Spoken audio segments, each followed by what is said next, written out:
नमस्कार साथियों, BLR classes में मैं आपका बहुत बहुत स्वागत करता हूं। हमसे साइंस के 20 एमसीक्यूज लिए गए हैं जो पिछले कई एग्जामों में, एसएससी के एग्जामों में दोहराए जा चुके हैं, जैसे कि सीएचएसएल या फिर एमटीएस के एग्जामों में कई बार पूछे जा चुके हैं। तो बगैर लेट किए प्रश्नों को शुरू करते हैं।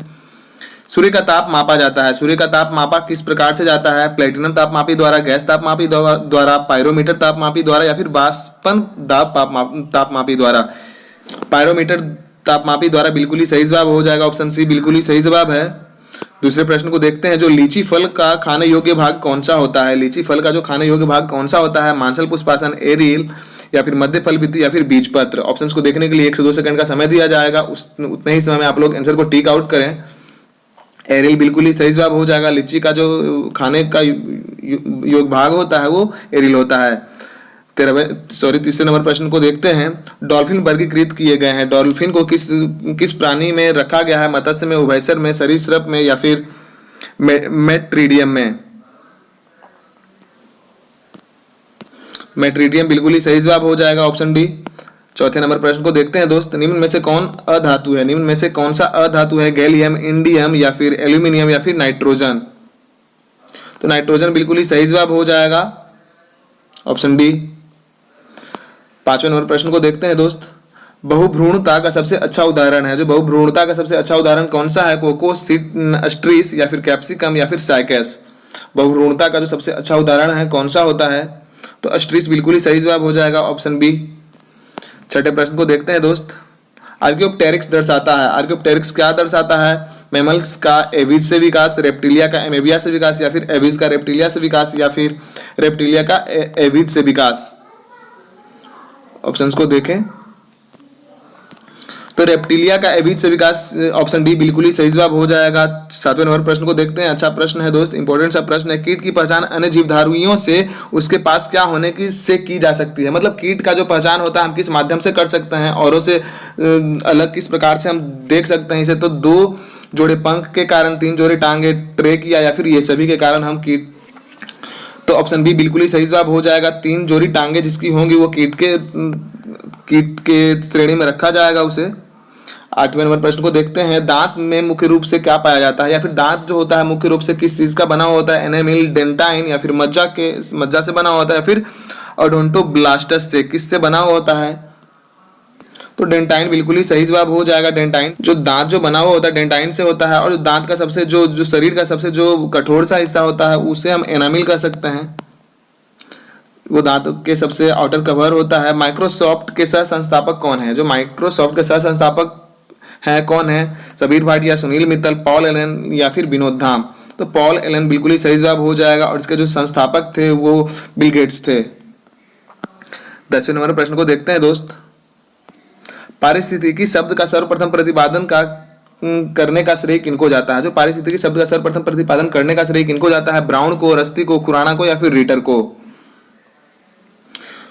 तो रीटर बिल्कुल ही सही जवाब हो जाएगा। रीटर से ने ही सर्वप्रथम जो प्रतिपादन किया था पारिस्थितिकी शब्द का। 11वें नंबर प्रश्न को देखते हैं दोस्त। क्या कह रहा है 11वें नंबर प्रश्न जो है?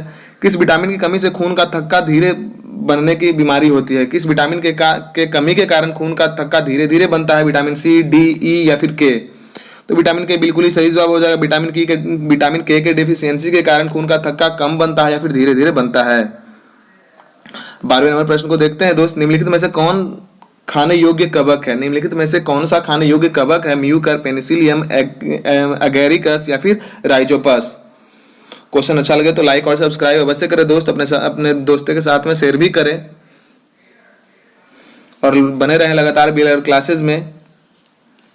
सपोर्ट भी अपना दिखाते रहें। सपोर्ट के बगैर कुछ भी संभव नहीं है दोस्त, और मेरा मनोबल भी हाई रहेगा अगर जो आप सपोर्ट करते हैं। निम्नलिखित में से कौन खाने योग्य कवक है? तो एगेरिकस बिल्कुल ही सही जवाब हो जाएगा।